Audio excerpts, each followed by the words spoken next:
يمكن اسمه المولود الزايد. Ceux qui ne me connaissent pas sous mon vrai nom kabyle, c'est Kaneb. Ça c'est l'ism tromif. Bah oui, ta famille c'est Zaïd.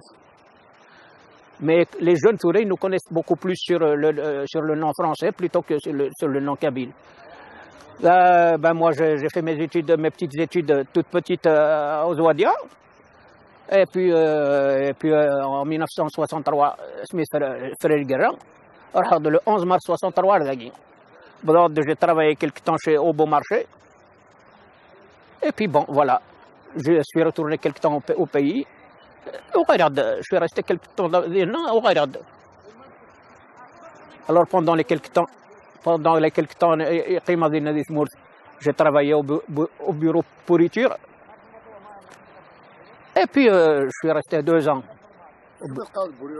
Bureau politique du gouvernement. Bureau politique du gouvernement. Et puis je suis revenu en France.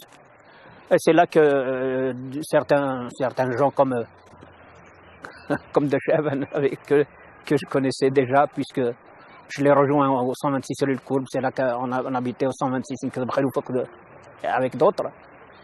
Donc c'est De Chavannes qui a commencé à nous parler de toutes ces questions-là. Voilà. Alors Del Hamid, moi je l'ai connu à partir des années 63, je ne l'ai pas connu avant. Mais comme nous sommes un petit peu liés familièrement, nous sommes un petit peu des cousins éloignés, donc nous avons souvent discuté de toute la question de l'immigration, ainsi de suite. C'est ce qui m'a conduit à lui poser des questions, à savoir déjà comment a-t-il fait pour la création de la chaîne kabyle à l'ORTF. Et c'est lui qui m'a raconté toute cette question-là. Et puis, comment a-t-il pu rencontrer par la suite Mohamed Arab pour l'inciter à rentrer dans la création de l'Académie berbère. Contrairement à ce que disent beaucoup de gens, c'est grâce à De Chavannes si on a créé l'Académie berbère. Parce que c'est lui qui, lorsque Mohamed Arab est arrivé ici, lorsqu'il est arrivé en 1966 ici, il l'a rencontré chez monsieur, comment il s'appelle déjà, comment Marzouk, c'est lui. Non,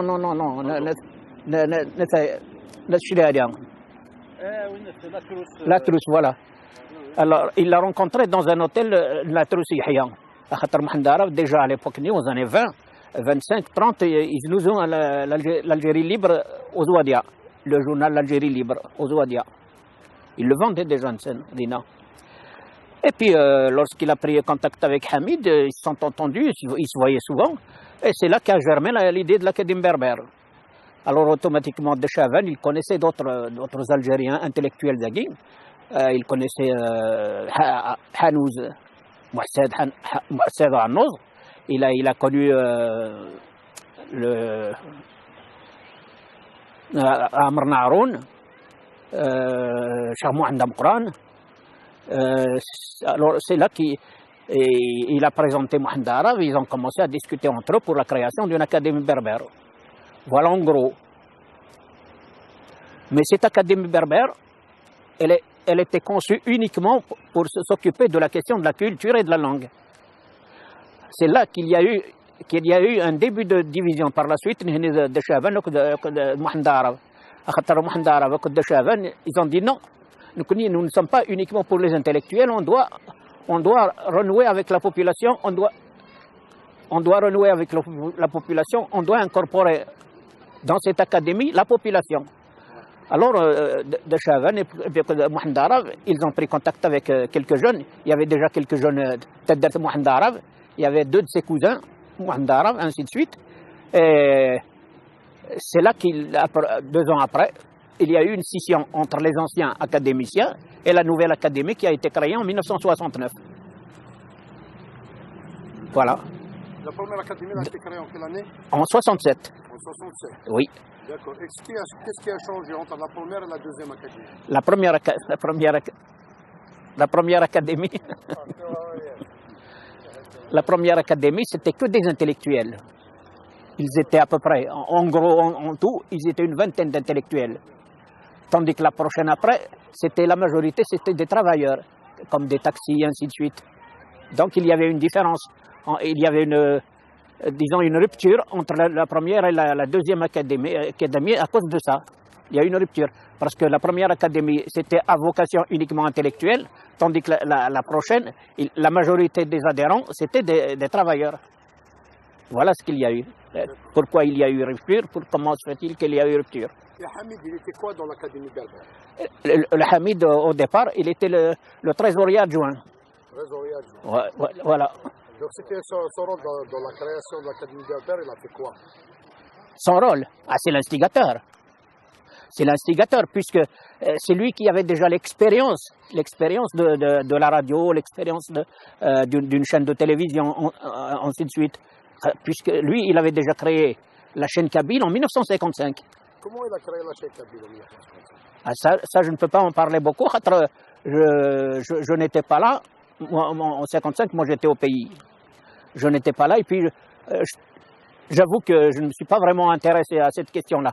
Juste comme ça, pour savoir comment les gens, ils prenaient contact avec les gens pour parler de la Kabylie, par exemple pour passer un disque, pour faire enregistrer un disque. Donc on a parcouru un petit peu le chemin superficiellement. Mais je n'ai pas à chercher à savoir comment il a créé la chaîne Kabyle. Delmouloud, un petit صنف Delhamid. Delhamid, sinon, nous sommes des cousins lointains. Et puis, j'ai habité chez son frère qui avait un local, un café, avec quelqu'un d'autre, quelqu'un de Michelieu. Ils avaient un café, donc ils avaient un hôtel. Alors, j'habitais chez lui. C'est ce qui m'a conduit à voir un petit peu plus de Chavan.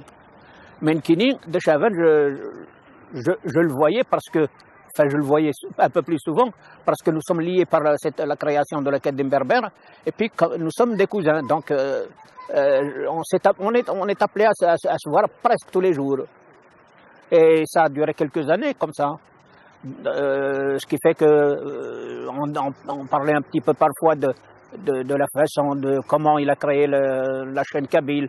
Est-ce qu'il a eu des difficultés pour créer la chaîne Kabyle? Avec qui était-il d'accord pour la question? Il y avait des gens qui commençaient à lui reprocher certaines choses, mais on lui reprochait des choses qu'ils ignoraient complètement. Et ça m'est arrivé parfois de dire bon, qu'est-ce que vous avez à reprocher de Chavan? Allez, dites-moi ce que vous avez à lui reprocher. La majorité des gens, quand on n'est pas proche de quelqu'un, on s'éloigne carrément. Et quand on s'éloigne de quelqu'un, on le matraque. Moi, je le voyais comme un grand homme. Pourquoi? Parce que déjà, c'est grâce à lui que était connu, c'est grâce à lui que le Kabyle était connu. Sans la chaîne Kabyle, comment peut-on connaître la Kabylie? Il y avait quelques Français par-ci par-là qui venaient en Kabylie en vacances, mais il y avait peu de gens qui venaient en vacances vraiment en Kabylie. La majorité des gens qui venaient en vacances, de France bien sûr, je parle des étrangers, hein, donc des Français obligatoirement, ils n'étaient pas nombreux en Kabylie. Il y avait très peu. Moi je me rappelle, je devais avoir 8-9 ans, c'est à 8-9 ans que j'ai vu le premier couple français en vacances en Kabylie. Donc, on ne pouvait pas connaître la Kabylie. La Kabylie, c'est grâce à De Chavan, si par la suite elle a été connue, qu'on a essayé de lui faire une place au sein de la culture française. C'est pour cela que, même parmi donc quelques Français, il y a eu par la suite quelques-uns qui nous ont rejoints quand nous avons créé l'Académie berbère. Et pourquoi il a quitté l'Académie berbère? Il l'a quitté, c'est à cause disons, il ne s'entendait plus vraiment avec quelques personnes, quoi. Il ne s'entendait pas sur le plan politique, de quelle façon gérer l'académie, de quelle façon l'agrandir, de quelle façon prendre contact avec les autres, de quelle façon de quelle façon utiliser le matériel communicatif, ainsi de suite. Ils n'étaient pas d'accord avec eux.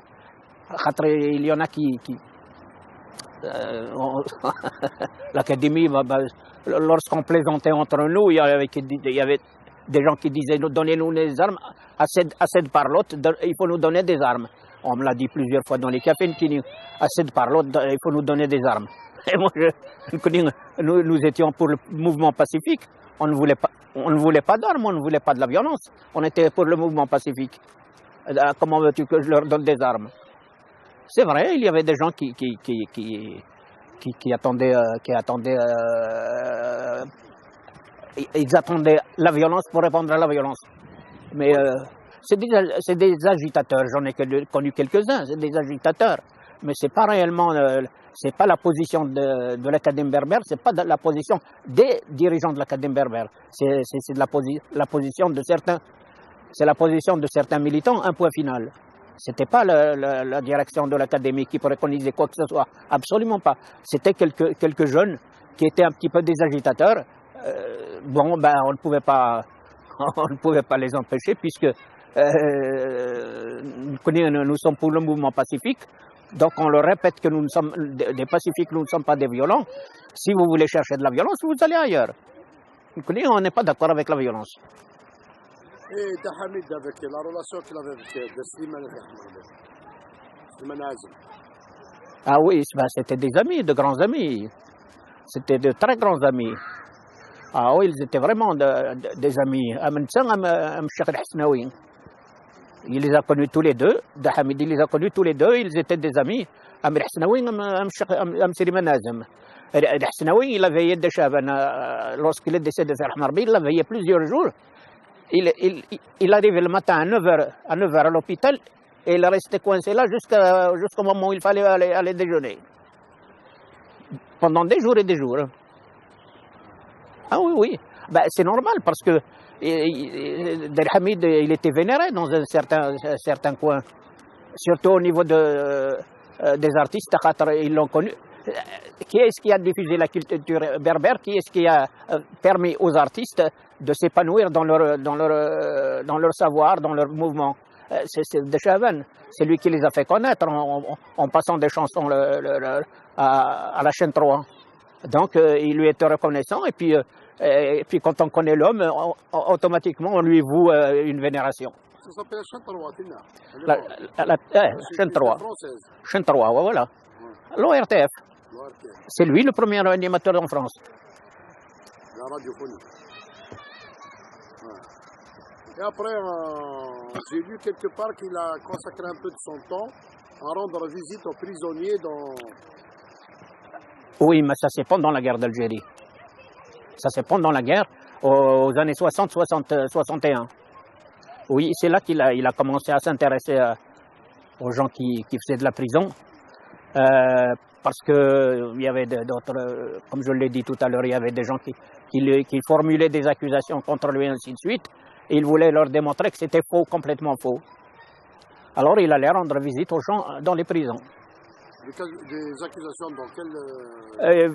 Tu sais, il y a des choses que je préfère ne pas évoquer. Le fait qu'il est ami avec Slimane Azem, non. Non, c'est pour des banalités, نسميه حساد بوغير انا نعمر بنادم الا قد التغذير الطفل نامور طفل نامور تغذير ذا قد تحصد. Justement, nous connaissons بزاينا قد ذكران انزرب كي تسكلان اكني انا فكر نمدو كل كرانا انا زازدات ان كسين ندير انجمعني لهان مثلا تزمرا خاصي Non, mais il y a des choses dont je préfère ne pas parler. Ah oui.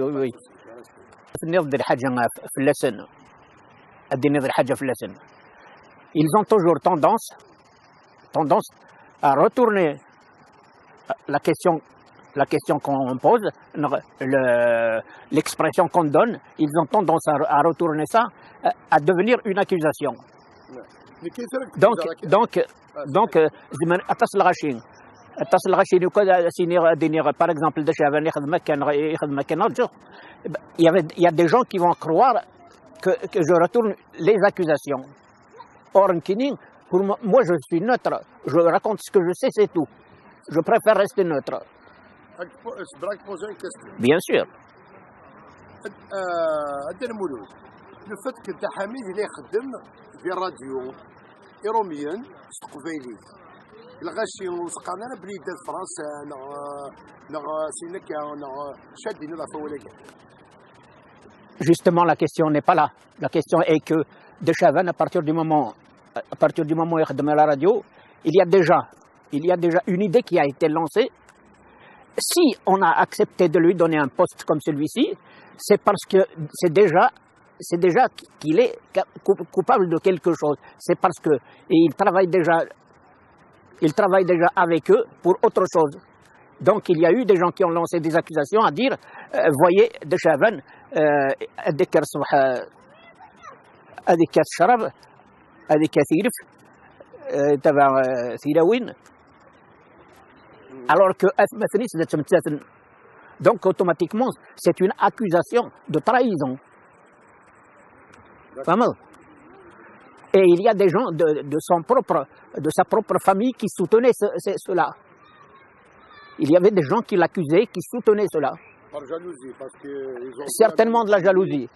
Un homme épanoui qui est objectif. Voilà, moi, parce que je bois un whisky, parce que je bois un verre de vin et que je suis libre dans mes mouvements, alors automatiquement il y a des suspicions, il y a des compromissions. Avant, c'est lorsqu'il a créé la chaîne 3, la chaîne Kabyle, ainsi de suite, et il s'est retrouvé comme le seul et unique animateur, je ne sais pas comment je l'appellerais, producteur, animateur de la chaîne Kabyle. Donc, on l'accuse déjà de quelque chose, de collaboration. De toute façon, collaboration. Alors, la collaboration à quoi, à qui? Je ne sais pas. Moi, j'ai fait ce que j'ai pu, et puis un beau jour, c'est pas ça, ماشي ذاك القراقه سيري ناس جا كندير هنا بدنا خدمنا مزيكا كي نخدم لها فلان ترزون تيبوره ترزون الواقع يو كيسد في سردين ناس كي وترزا تيبوره وترزا الواقع جا كندير هنا ولا مونغرو.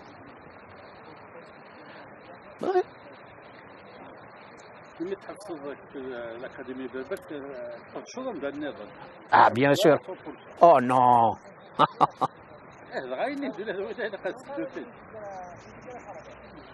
Moi, depuis la guerre d'Algérie, depuis 1954, je suis mobilisé. Depuis 1954. Je m'allais à l'âge de 14 ans. Je suis rentré dans les FLN à l'âge de 14 ans. Au départ, j'étais à peu près, comment on appellerait ça, comme un coursier. Ce qu'on appelle agent de liaison. Moi, j'étais agent de liaison. Ben oui. Mais ce que je faisais, c'est agent de liaison. Comme j'étais tout jeune, donc je pouvais courir, je pouvais joindre plusieurs villages à la fois. Donc, j'ai servi d'agent de liaison. Voilà. Après, je faisais autre chose. Après, j'ai même eu des responsabilités, bon, ainsi de suite, jusqu'à la fin de la guerre. J'ai fait ce que j'ai pu pendant la guerre. J'ai fait ce que j'ai pu pendant la... J'ai été responsable du village. Oui, j'ai été responsable du village, j'ai été responsable du secteur.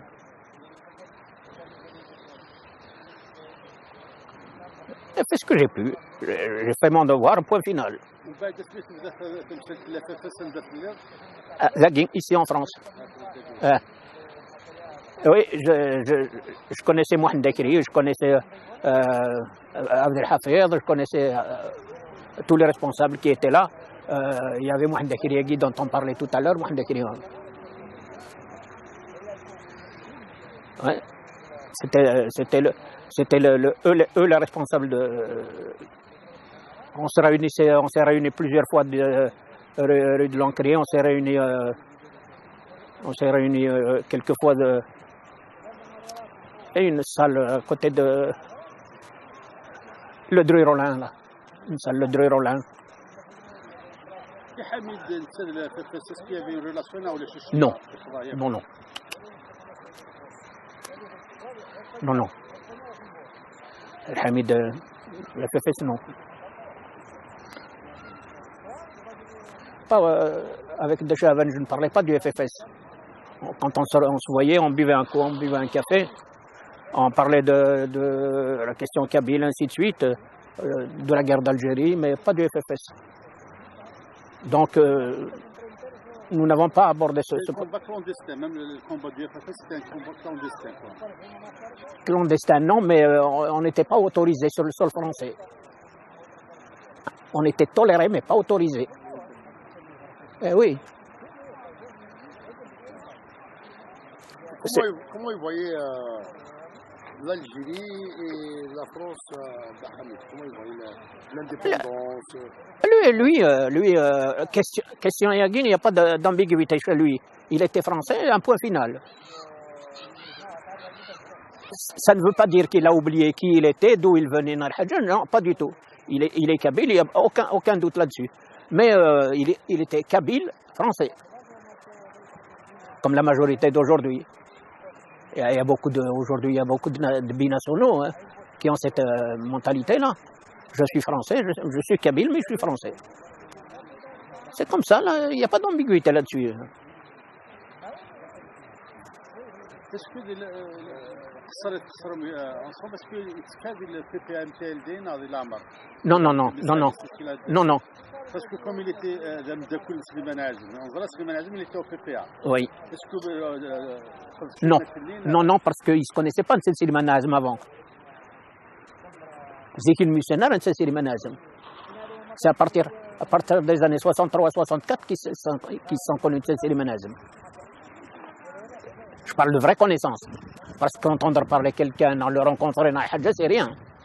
Mais vraie connaissance, c'est-à-dire liés comme ils étaient, c'est à partir des années 63-64.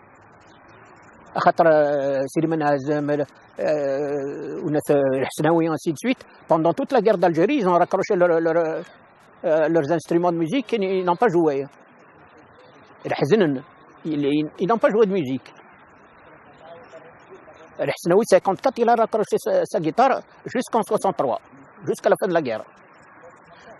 Et Slimane, quand il est revenu à Ardagin, il a continué à jouer, mais très peu. Pas beaucoup. Lui aussi, il n'était pas... Il était mal vu avec ce qu'on lui reproche. Donc il était plutôt Algérie française. Il n'a jamais été en réalité, lui. Des Matnis qui l'ont poussé. Des Slimane, des Matnis qui l'ont poussé. Zahri Kouari. C'était un maquisard qui s'est rendu, qui s'est relié. Il a été délégué spécial de l'Algérie française. C'est l'aîné. Donc Slimane, par solidarité familiale, il devait... Non, ils l'ont obligé. Il a même fait de la prison. Il s'est retrouvé en prison de sang quand il avait fait la chanson Fraya Jarata Morteo. Il s'est retrouvé en prison. Alors, pour le libérer de prison, il est allé voir les autorités, il faut le libérer, mais à condition. Il faut qu'il renie ce qu'il a dit. Fraya Jarata Morteo. Il faut qu'il s'engage avec toi dans l'Algérie française. Mais il n'a jamais rien fait de ça. Hein. Quand il a voulu le faire libérer, il faut qu'il s'engage avec toi dans l'Algérie française. Mais il n'a rien fait. Ce qu'on lui reproche ça, c'est parce que quand son frère l'a libéré, Slimane, il organisait, il jouait la musique. Il les faisait danser. Voilà. Mais Slimane n'a jamais rien fait de mal mesquine. Jamais.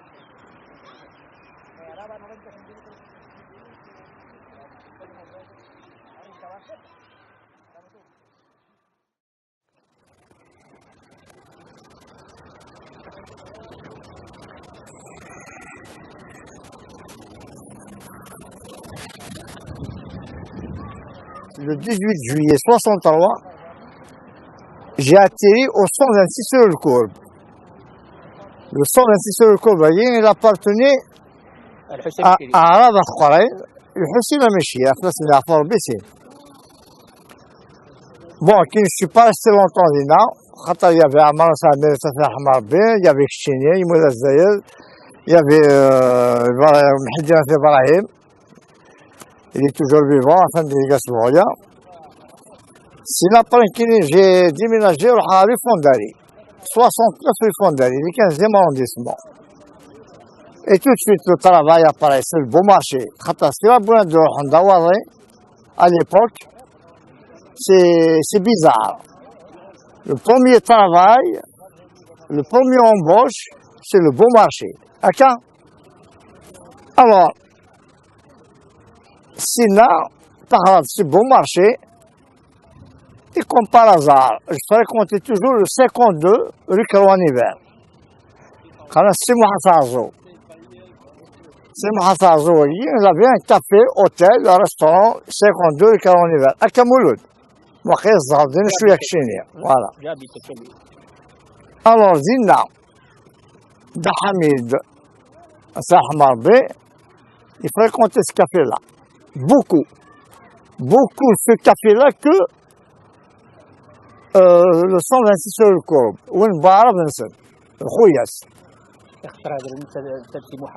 C'est Mohadien, et puis plus comme c'est un frère. Il ne veut pas gêner beaucoup. Il y avait Salah, Sahmar B aussi, Salah Khouray. Il ne veut pas gêner beaucoup Lina. Il veut être à l'aise. Donc il est toujours fourré, toujours au 52 rue Karouan-Hiver. Takharat, c'est beau marché. J'ai quitté le beau marché. À l'époque, il y avait de l'embauche. On embauchait tout de suite. Au Necker, hôpital Necker. Les hôpitaux de Necker, ils embauchaient tout le monde. Comme par hasard, j'avais une bonne place. Je gagnais comme une bonne place. J'étais dans les ambulances. Les SAMU de Paris actuellement, ils mènent des ambulances mobiles. Et comme je fréquentais toujours le 52 rue Karouan-Hiver, il y avait un petit café à côté du 52, hein, Norobert, un petit café de 4 places, 4 tables, de rien du tout. Mais il aimait bien aussi venir, il y a 10 minutes là. Tout simplement, il est simple comme tout. Alors qu'il y a un 10 minutes. Il m'a pris en sympathie. J'étais jeune. Je devais avoir 17 ans. 18 ans. Quelque chose comme ça. Il devait aller travailler. Je ne sais pas. Toujours bien habillé, costard, toujours bien, ouvert. Il discute avec tout le monde. Il joue son parti de 10 000, c'est sur sa bière, c'est sa fille, s'il paye une bière aux amis. Je dis, il est toujours entre ses lèvres, toujours.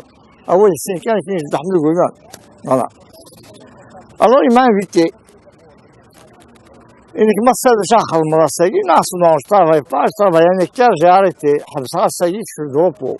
Il dit, tu viens avec moi. Non, c'est une nouvelle de Chaban. Il dit, tu verras bien. Non, c'est pas mort. Et puis, quand on s'en Radio France, il existe à Radio France, et je me souviens, c'était au 4e étage. C'est grandiose. Là, c'est de savoir qu'est-ce que je vais faire ici. Il m'a dit, on va rentrer dans mon studio sur le coup de parce que j'étais en train de travailler là, et c'est ça en 1 heure. Donc il faut être, il est toujours à l'avance.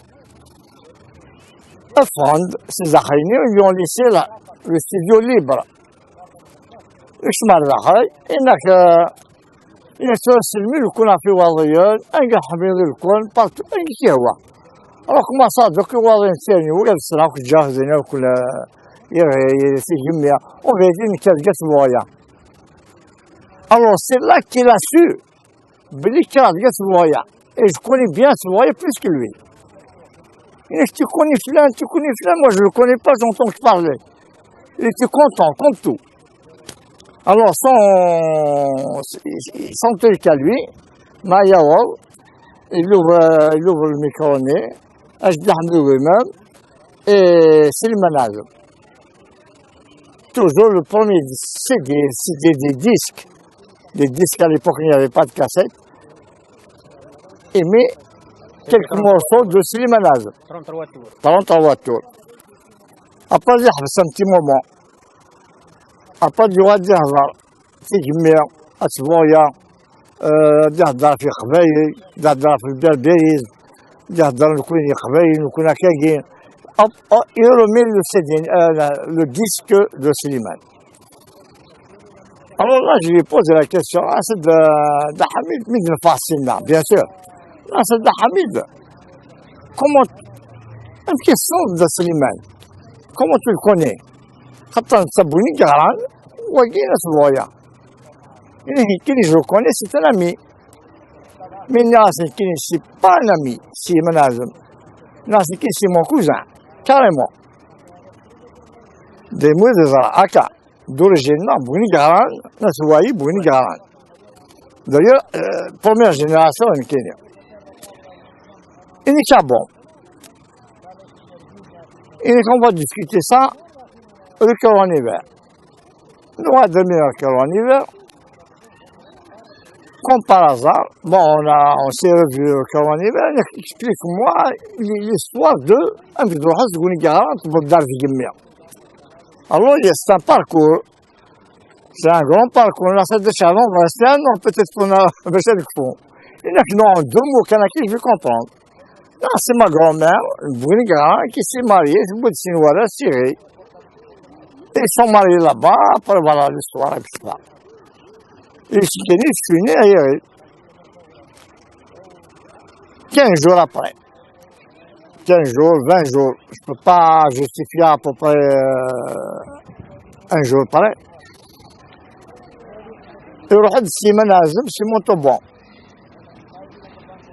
Il avait une pont je faisais la pont blanche. Il était un peu blanche, carrément maquiné. Une petite station toujours. هذا محضر عرب شريعة محضر عرب نبودو هنسان القهوة ذي قوتي ثورة il ne sait pas conduire dans Paris Slimane. Il l'a mis dans la cour. Là, il commence à tourner de café. À l'époque, il n'y avait pas de salle, il n'y a rien du tout, c'est du café. Alors, on faisait des fiches, on les collait dans les cafés, blé, voilà, tel samedi, dimanche, il y a Slimane Azem qui va chanter dans ce café-là.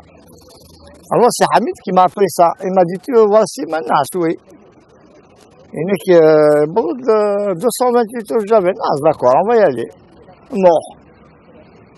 Mais j'ai vu qu'il y avait une complicité entre lui et Slimane. On n'a jamais vu ça. Jamais on a vu Slimane Azem ou que Hamid Lakhouari, une complicité qui existe. C'est impossible. On a bu un coup d'énorme, on sort bien. Alors, par respect, quand Slimane va vers Slimane. Là, ça va Slimane. Comment ils sont Hamid? Il dit voilà le problème, ils sont avec Radio France, ça y est toujours. Il dit qu'il met mes disques. Alors, les disques, les disques de Slimane Azem, ils sont interdits en Algérie. Tout le monde le sait. Impossible. Ça donne une cassette, ça donne un CD. Même si c'est interdit, même à Sadoucha. Il dit alors, comme il les met là, on s'est sympathisé. On s'est devenu, après des amis, après la suite, on la connaît, tout le monde connaît la suite. Et je marchais avec eux dans les cafés. Je jouais de la guitare avec Slimane, Hamid, prenait le micro pour passer le Chadran, Slimane. Il prenait toujours des pauses. Qu'est-ce que c'est, bon, Hamid, il est fort pour ça, pour le micro, c'est son domaine. Est-ce qu'il y a quelqu'un? Ça marche bien, mais c'est mou. C'est اللي ما كان في وضعيا هذه بتجميلتي لهاني ضد شغال. Il mérite ça. Il a fait beaucoup de choses pour la Kabylie, surtout à Radio France. Sans lui, on ne connaît rien du tout. On était dans le brouillard. Il n'y avait pas ces téléphones, il n'y avait pas ces messagers à la guerre, il n'y avait rien, il y avait du courrier à la main. Donc avec lui, par l'intermédiaire de la radio, on connaît tout. On connaît tout le monde. Il suffit d'ouvrir la radio. Et là, pendant 1h30, on connaît tout. On apprenait beaucoup. Pendant 1 heure. Tu écoutes 1 heure, sans coulage. Et après, c'est à Fort-Bert, il nous a laissé.